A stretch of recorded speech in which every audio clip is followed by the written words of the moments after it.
అది AP reorganisation యాక్ట్లో చాలా స్పష్టంగా ఉంది.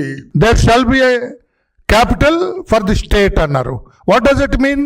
ఒక రాజధాని ఉండాలి, రాజధాని ఎక్కడ ఉండాలి అనే దాని మీద కూడా కమిటీ వేయటం జరిగింది కేంద్రం, జస్టిస్ శ్రీకృష్ణ కమిషన్. ఆ కమిషన్ వాళ్ళందరూ నిర్ధారించి ఇక్కడ ఉండాలని వాళ్ళు రిపోర్ట్ ఇచ్చిన తర్వాత ఆ రిపోర్ట్ ప్రకారమే అమరావతి రాజధాని ఏర్పాటు చేయడం.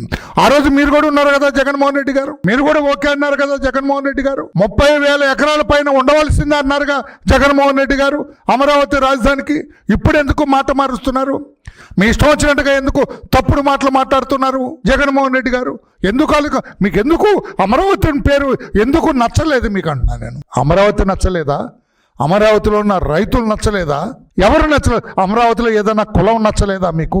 ఎందుకు ఈ రకంగా కుప్పిగంతులు వేస్తున్నారు? మీ బొత్సతోటి మీ ధర్మానతోటి ఎందుకు ఇలా కుప్పిగంతులు వేస్తున్నారు? పైగా అండి, ఈయనకి భజన చేసే కొంతమంది కుహనా మేధావులు వాళ్ళు మాట్లాడతారు రాజ్యాంగ సవరణ జరగవలసింది. అరే, క్యాపిటల్ అనేది ఏపీ రీఆర్గనైజేషన్ యాక్ట్ ప్రకారం జరుగుతున్నది, రాజ్యాంగం చేసింది కాదు ఇది. ఏపీ ఫార్మేషన్ అయింది స్టేట్ 2014లో. ఆ యాక్ట్లో సెక్షన్ 5లో క్లియర్గా చెప్పారు there shall be a capital. To that extent as per the AP reorganisation act ఇది జరిగింది. పర్మనెంట్గా శాశ్వత రాజధాని ఉండాలంటే పార్లమెంటులో బిల్లు పాస్ అవ్వాలి. బిల్లు పాస్ అయ్యి మాకు శాశ్వత రాజధాని కావాలని తీర్మానం చేసి పార్లమెంటుకు పంపించింది. పార్లమెంట్లో బిల్లు పాస్ అవుతుంది. There ends the matter. ఇక పర్మనెంట్ రాజధాని అవుతుంది క్యాపిటల్. పార్లమెంట్లో బిల్లు పాస్ అయిన తర్వాత ఇక రాజధాని ఎవడు కదపలేడు. అది జగన్మోహన్ రెడ్డి గారు కావచ్చు, బొత్స సత్యనారాయణ కావచ్చు, ధర్మాన ప్రసాదరావు కావచ్చు, లేకపోతే వాళ్ళ పార్టీ నాయకులందరూ కావచ్చు, లేకపోతే జగన్కి భజన చేసే కొంతమంది కుహనా న్యాయ కోవిదులు కావచ్చు, వాళ్ళెవరు కదపడానికి లేదు. పార్లమెంట్లో బిల్ అయిన తర్వాత రాజ్యసభ కూడా ఆమోదం తెలిపిన తర్వాత ఇక nobody can touch the capital. రాజధాని ఎవరు టచ్ చేయడానికి లేదు. ఎందుకు అనవసరంగా ప్రజల్ని పక్కదారి పట్టిస్తున్నారు జగన్మోహన్ రెడ్డి గారు? మీరు ఏదో అక్కడ విశ్రాంతి తీసుకుంటున్నారు, బెంగళూరు నగరంలో విశ్రాంతి తీసుకోండి, మీ నోటికి కూడా కొంచెం విశ్రాంతి ఇవ్వండి, మీ తప్పుడు ఆలోచనలకు కూడా విశ్రాంతి ఇవ్వండి. అంతేగాని మీ ఇష్టం వచ్చినట్లుగా మాట్లాడటానికి వీలు లేదని చెప్పి కూడా నేను తెలియజేస్తున్నా. ఒక ఆయన అంట 368 ఆర్టికల్ ప్రకారం, భారత రాజ్యాంగంలోని 368 ప్రకారం, 368కి దీనికి సంబంధమే లేదు. 368 ఎప్పుడు వస్తుంది? ఎగ్జిస్టింగ్ క్యాపిటల్ని మార్చాలంటే అమెండ్ చేయాలా? ఇక్కడ క్యాపిటలే ఇక్కడ అవ్వలేదు. What is the capital? Amaravati అనేది అది పక్కాగా అవ్వలేదు.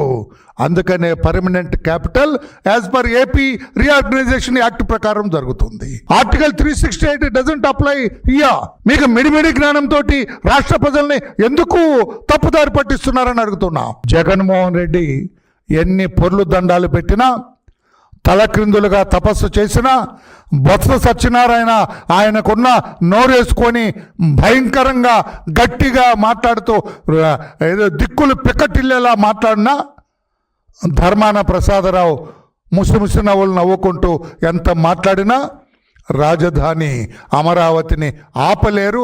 అది మీకు శక్తికి కూడని పని అని చెప్పి కూడా వీళ్ళకి నేను తెలియజేస్తున్నా. అమరావతి ఆంధ్రప్రదేశ్ రాజధాని. ఆనాడు దేవతల రాజధాని, ఈనాడు ఆంధ్రప్రదేశ్ ప్రజల రాజధాని, ప్రజా రాజధాని. ఈ రాజధానిని మీరు ఎట్టి పరిస్థితుల్లో కదలచలేరని చెప్పి కూడా నేను తెలియజేస్తున్నా. అనవసరంగా జగన్ తాబేదారులు కానీ, జగన్ భజన పరులు కానీ ఇంకా ఈ అమరావతి జోలి రావద్దని చెప్పి కూడా మీకు తెలియజేస్తున్నా. వన్స్ రేపే పార్లమెంట్లో బిల్ అవుతుంది. రేపు పార్లమెంట్లో బిల్ అయిన తర్వాత nobody can touch Amaravati capital. మీరు దాన్ని అటు ఇటు ఊపటానికి ప్రయత్నం చేయటానికి లేదు. ఆయన ఎవరో ఏదో మాట్లాడుతున్నాడు, రేపు మేము అధికారంలో, ఏమో అధికారంలోకి నువ్వు అధికారంలోకి వచ్చేది లేదు, చచ్చేది లేదు, దాన్ని మార్చేది లేదు. అది కూడా గుర్తుపెట్టుకోమని చెప్పి కూడా పెద్ద మనిషికి నేను తెలియజేస్తూ, ఇటువంటి తప్పుడు మాటలు మాట్లాడటం సరైనది కాదు అని చెప్పి కూడా నేను తెలియజేస్తూ అసలు మీద ఒక రాజకీయ పార్టీ అని ఒక రాజకీయ ఆలోచన ఏమైనా ఉందా మీకు? వైఎస్ఆర్ కాంగ్రెస్ పార్టీ మాయ మాటలు చెప్పి అబద్ధ మాటలు చెప్పి అసాధ్యపు వాగ్దానాలు చేసి అధికారంలోకి వచ్చింది తప్పితే ఒక రాజకీయ పార్టీ లాగా ఒక ఐడియాలజీని ప్రజల్లోకి జొప్పించి అధికారంలోకి వచ్చిన పార్టీ మీద కాదు అని చెప్పి కూడా నేను తెలియజేస్తున్నా. అందుకే మీ ఇష్టం వచ్చినట్టుగా మాట్లాడతాను. నేను అడుగుతున్నా మిస్టర్ జగన్, మీరు అమరావతి మీద మీ పార్టీ విధానం ఏంటి? అసలు ఇంతవరకు రాష్ట్ర ప్రజలకు చెప్పారా? మీ పార్టీ విధానం ఏంటి? Did you disclose that? రాష్ట్ర ప్రజలకు తెలియజేశారా మీరు? ఒక రాజకీయ అవగాహన లేని మీరు ఈ రకంగా రాజధాని గురించి అవాకులు చవాకులు పేలే అవకాశం ఉందా అని చెప్పి మీకు అడుగుతున్నా. మీకే చిత్తశుద్ధి ఉంటే ఈవిడ అటెండెడ్ ది అసెంబ్లీకి రావాల్సింది మీ 10 మంది ఎమ్మెల్యేలను వెంట పెట్టుకొని. 10 ఈయనొకటి 11 అండి, నేనేం తప్పు చెప్పలా.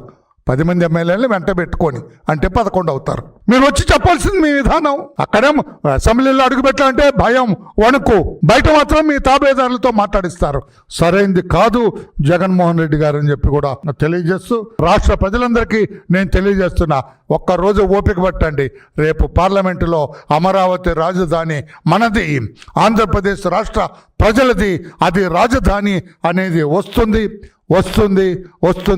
అది తథ్యం. తథాస్తు దేవతలు కూడా అలాగే చెబుతారు. Thank you very much. మీరు నోటికి వచ్చినట్లు మాట్లాడకండి అయ్యా, దీన్ని మీరేం ఆపలేరు. అనవసరంగా ఏదో నిన్న మా అధినేత కూడా చెప్పారు, ఏదో దింపుడు కాళ్ళం ఆశలాగా మీరు మాట్లాడుతున్నారు తప్పితే అమరావతి ఆంధ్రప్రదేశ్ రాష్ట్ర రాజధాని, పర్మనెంట్ రాజధాని, అదే శాశ్వతంగా అమరావతి రాజధానిగా ఉండబోతుంది. అది సత్యం, అది నిత్యం, అది ధర్మం. Please subscribe to Leo News for more videos.